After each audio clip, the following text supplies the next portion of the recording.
हाय। मैं कुछ प्रश्नों के जवाब खोजने की कोशिश बहुत लंबे समय से कर रहा हूँ। कब ये प्रश्न मेरे दिमाग में उपजे मुझे इस बात का तो एहसास नहीं, किंतु वर्तमान पूंजीवादी समाज में मुझे इन प्रश्नों की अभिव्यक्ति भी कभी कभी अप्रासंगिक सी लगती है। किंतु फिर भी भावनाएं तो अभिव्यक्त हो ही जाती हैं, कहीं ना कहीं से फूटी पड़ती हैं। लगभग 4-5 साल पहले की बात है। उससे पहले मैं बहुत सहज प्रकृति का व्यक्ति हुआ करता था। मेरे पास लगभग सारे सवालों के जवाब थे।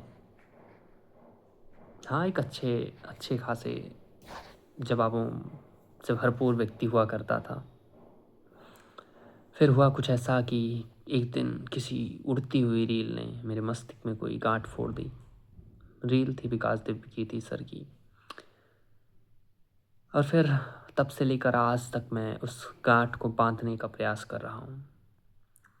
गांठ है कि बनती नहीं, इधर बांधता हूँ उधर टूट जाती है रस्सी। मतलब तुमसे तबाह करके रखा है। तो हुआ कुछ ऐसा कि इसी चक्कर में मैंने बहुत सारे विषय पढ़ डाले, बहुत सारे दर्शन पढ़ डाले, बहुत सारे मतलब कुछ कुछ ढूंढना चाह रहा था, कुछ एक एक जवाब ढूंढना चाह रहा था। पर क्या करूं, कुछ आया नहीं, हाथ कुछ लगा नहीं, कोई भाव जगा नहीं। तो फिर संक्षेप में कहूँ तो जो कुछ निष्कर्ष मुझे मिले, मतलब एक जहाँ तक मैं देख पाया, जहाँ तक मेरा नज़रिया पहुँचा, ये एक आयामी है व्याख्या। पर मैं यहाँ पे एकदम कॉस्मोलॉजिकल, एक मेटाफिजिकल सेंस में बात कर रहा हूँ। तो मुझे जो ईश्वर थे वो किसी भय की उपज दिखे। एक ऐसे व्यक्ति को जो एक असहाय था इस ब्रह्मांड में, जिसके जीवन का कोई मूल्य नहीं था। एक ऐसा व्यक्ति जो समय की अनिश्चितता से परेशान था। उसको एक सहारा देने के लिए एक बैसाखी की ज़रूरत थी, जो ईश्वर ने निभाई, जो कार्य ईश्वर ने किया। और फिर धर्म की तरफ देखा तो धर्म स्वार्थी व्यक्तियों को एक सूत्र में बांधने का एक प्रयास मात्र दिखे। एक उत्तर प्रदेश में बैठा व्यक्ति महाराष्ट्र में बैठे व्यक्ति से किस आधार पे जुड़ाव महसूस करे, ये काम धर्मों ने किया। फिर समाज की तरफ देखा तो समाज, पुरानी अवधारणा, मनुष्य एक सामाजिक प्राणी है, मनुष्य एक सामाजिक प्राणी है। पर एक प्रश्न उठा कि मनुष्य सच में सामाजिक प्राणी है या मनुष्य घोर असामाजिक प्राणी है। उसकी आवश्यकताओं ने उसे सामाजिक बना दिया है। ये भी एक विचार का विषय हो सकता है। फिर भी समाज आवश्यकताओं से जन्मी एक व्यवस्था प्रतीत हुई। नैतिकता नैतिकता तो बस मतलब नैतिकता ने जीवन को निश्चित रूप से आसान बनाया है। नैतिकता के अन्य अन्य आयाम भी हैं, किंतु फिर भी नैतिकता विवादों को न्यूनतम करने का प्रयास मात्र दिखी। मैं घर से बाहर निकलूं तो मुझे कोई डिस्टर्ब ना करे, कोई परेशान ना करे। इसके लिए ये आवश्यक है कि मैं भी किसी को परेशान ना करूं। इसी क्रम में नैतिकता का उद्भव हुआ। और हुआ ये कि जीवन के जितने अर्थ, जो सारे अर्थ बताए गए थे, शाश्वत अर्थ बताए गए थे, जो सत्य बताया गया था जीवन के बारे में, वो सब ढह गए। फिर फिर मैंने विज्ञान का रुख किया। उस स्तर तक तो नहीं पहुंच पाया जहाँ तक मैं चाहता था, पर फिर भी कुछ एहसास हुए कि मैं एक बुलबुले के भीतर हूँ। और इसके ऊपर बुलबुले की कितनी परतें हैं इसका मैं अनुमान भी नहीं लगा सकता। इसका मुझे एहसास भी नहीं है, और शायद मैं इसकी कल्पना भी नहीं कर सकता। कितने तरीके से वास्तविकता परसीव की जा सकती है, मैं इसकी भी कल्पना नहीं कर सकता।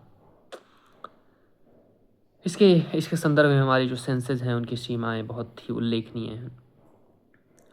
हम बहुत निश्चित तरंग दैर्घ्य के तरंगों को देखते हैं, बहुत निश्चित आवृत्ति की ध्वनियाँ सुनते हैं, बहुत निश्चित आकार के कणों का अनुभव करते हैं। हमारे 5 ज्ञान इंद्रियाँ हैं जिससे हम बाह्य जगत की अनुभूति करते हैं, केवल 5 ही हैं। तो ये सारे सवाल एक एक अनिश्चितता, एक बहुत गहरी अनिश्चितता पैदा करते हैं। फिर भी मैं देखता हूँ हर व्यक्ति दावा करता है कि उसके पास एक अंतिम सत्य है। कौन सा सत्य मुझे एहसास नहीं है, किस सत्य की वो बात करते हैं, मैं दावा नहीं कर सकता, और मैं दावा भी क्यों करूँगा। पर जो जो कुछ मैं सोच पाया वो कुछ ऐसा था कि सफलता, असफलता, सत्य, असत्य, भाषा ये सब मात्र मानवीय निर्मिति थे या मानवीय निर्मिति हैं, या कुछ यूँ कहूँ तो निरर्थकता एवं अराजकता में अर्थ खोजने का प्रयास मात्र। फिर थोड़ा और सोचा तो मनुष्य की परसेप्शन की सीमाओं में मनुष्य के जीवन का कोई अंतिम उद्देश्य, कोई शाश्वत उद्देश्य नहीं दिखा। और यदि मनुष्य की सीमा के बाहर, मनुष्य की परसेप्शन की सीमा के बाहर मनुष्य के जीवन का कोई उद्देश्य भी है, तो उसको उसका वर्तमान मनुष्य के लिए औचित्य क्या रह जाता है? हाँ, उसका वर्तमान मनुष्य के लिए क्या औचित्य रह जाता है? और फिर भी कमाल की बात है, ये है कि ये सब जानने के बाद भी मुझे एक एक संतुष्टि, एक स्वतंत्रता का अनुभव नहीं हो पाया, बल्कि मैं और कटता गया और कटता गया। आज मैं बेहद आत्म-केंद्रित प्रवृत्ति का व्यक्ति बन चुका हूँ। मैं एक स्वयं को हर व्यक्ति से कटा हुआ पाता हूँ। और फिर प्रश्न उठा मेरे मस्तिष्क में कि इन सभी द्वंद्वों के बाद, इन सारे विचारों के अध्ययन के बाद, मतलब इन सारे एक ऐसा परसेप्शन विकसित करने के बाद एक व्यक्ति स्वयं को कर्तव्यनिष्ठ कैसे रखे?